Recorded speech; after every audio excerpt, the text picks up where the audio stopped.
Assalamualaikum warahmatullahi wabarakatuh. Wahai sahabatku, semoga sahabatku dalam kondisi sehat walafiat di bawah lindungan dari Allah Subhanahu wa taala. Pada kesempatan kita kali ini kita akan membahas tentang satu hal yang menyebabkan sholat kita batal, tidak sah, yaitu taghyirun niyah. Ada 11 hal yang menyebabkan sholat kita batal. Kalau dalam kitab fikih misalnya kita bisa membaca walladzi tabtulu bihi sholatu ahada asyara syai'an, yang menyebabkan sholat kita menjadi batal itu ada 11 perkara.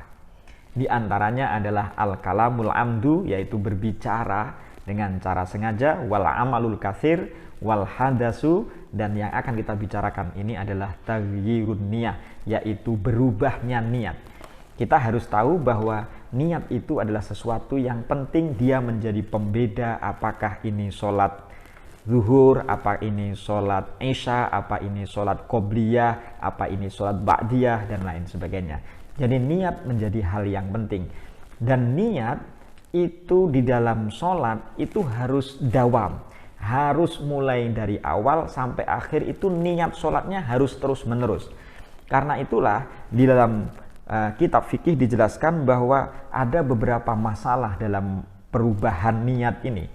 Yang pertama adalah ketika seseorang itu berniat untuk membatalkan sholat. Awal kalinya kan dia berniat sholat. Berarti kalau dia niat sholat itu, niat itu harus terus menerus sampai dia salam. Tapi kalau misalnya di pertengahan seseorang itu, saya tak membatalkan sholat, saya keluar saja dari sholat, saya tidak sholat lagi, maka otomatis sholat itu batal. Hal ini berbeda dengan niat di dalam puasa, wahai sahabatku. Kalau di dalam sholat, niat itu harus terus menerus mulai awal dari akhir. Tidak boleh berpindah niat, tidak boleh menghentikan untuk tidak sholat lagi. Tetapi kalau dalam puasa, itu kalau misalnya orang sudah niat, karena puasa itu misalnya dalam mazhab Syafi'i tabyitun niyah, di malam hari dia berniat, kemudian di tengah hari dia berniat untuk tidak puasa, maka itu tidak membatalkan puasanya.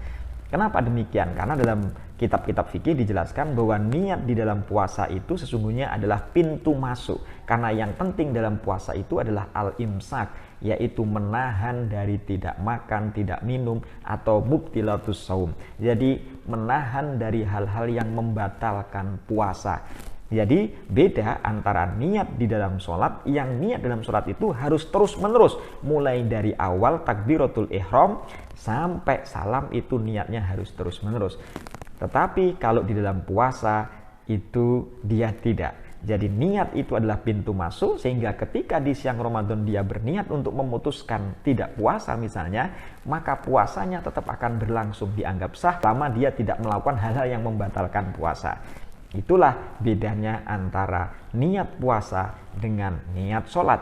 Jadi masalah pertama dalam niat sholat adalah ketika seseorang di pertengahan sholat dia niat keluar, maka otomatis wahai sahabatku, sholatnya itu tidak sah.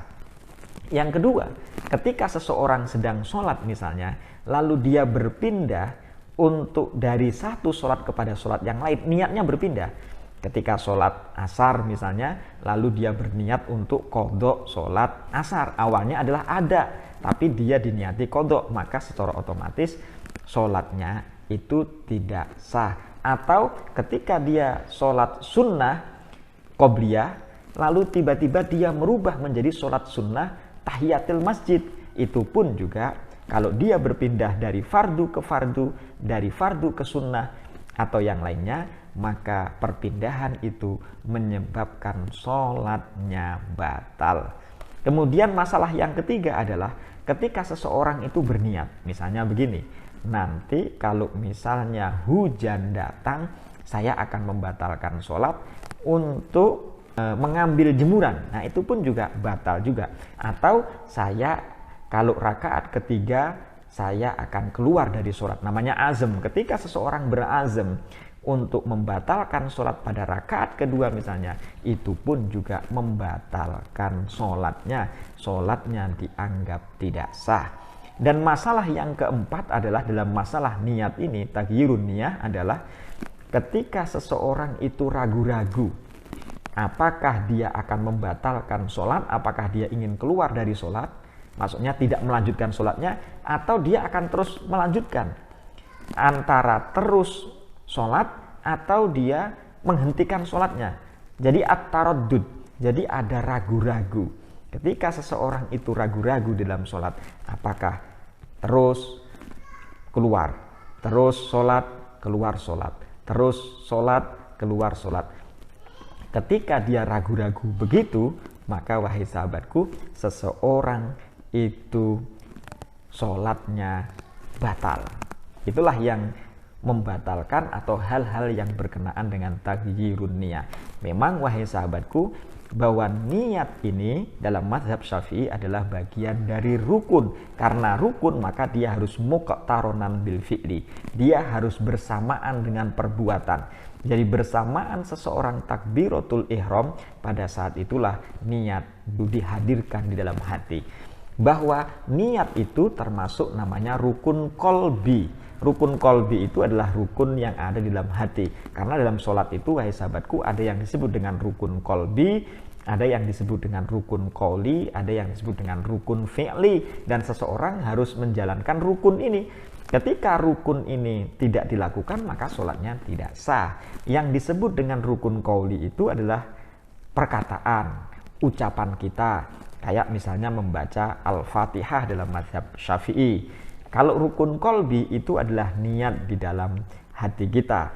Kemudian rukun fi'li itu adalah perbuatannya, kayak misalnya ruku dan lain sebagainya. Karena itu, maka rukun-rukun ini harus dilaksanakan. Karena kalau tidak dilaksanakan, maka dia tidak sah. Dalam persoalan niat tadi, wahai sahabatku, kenapa berbeda antara niat di dalam puasa dengan niat di dalam sholat? Jawabannya adalah karena niat di dalam puasa itu dia tidak menjadi semacam robito. Karena memang antara puasa itu kan yang paling penting adalah al-imsak. Jadi rukun puasa itu pertama niat, yang kedua adalah al-imsak, menahan dari hal-hal yang membatalkan puasa. Sementara kalau sholat tidak. Kalau sholat itu kan ada af'alun yang berbeda-beda, ada af'alun mukhtalifah, ada perbuatan-perbuatan yang berbeda-beda.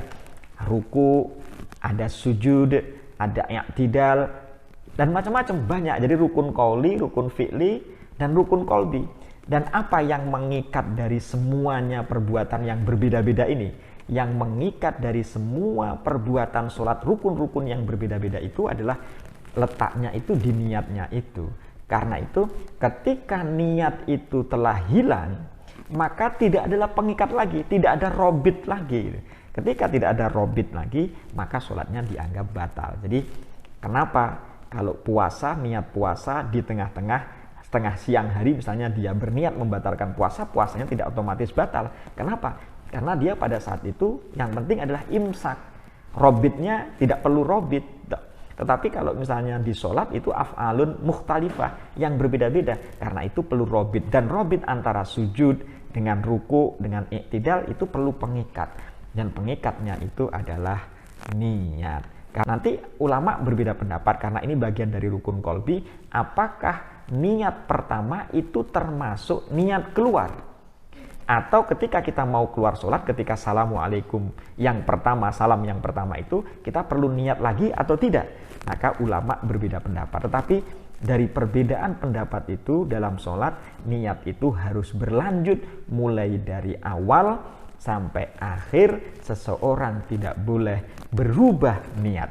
Baik berubah itu adalah perpindahan dari sholat yang satu kepada sholat yang lain, dari fardu ke fardu yang lain, dari sunnah ke sunnah yang lain, atau karena dia ragu-ragu apa ingin keluar dari sholat, tidak keluar dari sholat atau tidak, atau berubahnya niat itu juga karena dia berkeinginan untuk keluar dari sholat, berkeinginan nanti kalau misalnya di rakaat yang kedua misalnya.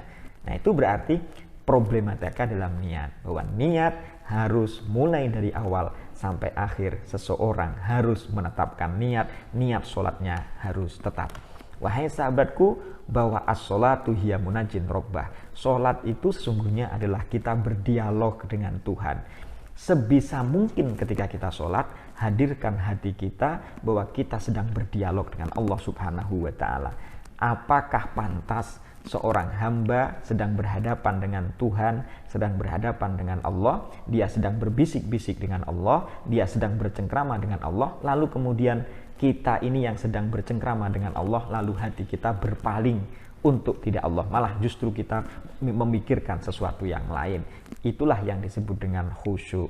Khusyuk memang perlu diusahakan. Saya belum bisa khusyuk, sahabatku juga barangkali belum bisa khusyuk, tetapi khusyuk ini perlu diusahakan, dilatih supaya kita dalam dialog itu ada hubungan, ada rasa cinta. Bukankah orang yang cinta itu tentu tidak memiliki hati yang lain ketika dia berhadapan dengan orang yang dicintainya. Demikian, semoga bermanfaat. Assalamualaikum warahmatullahi wabarakatuh.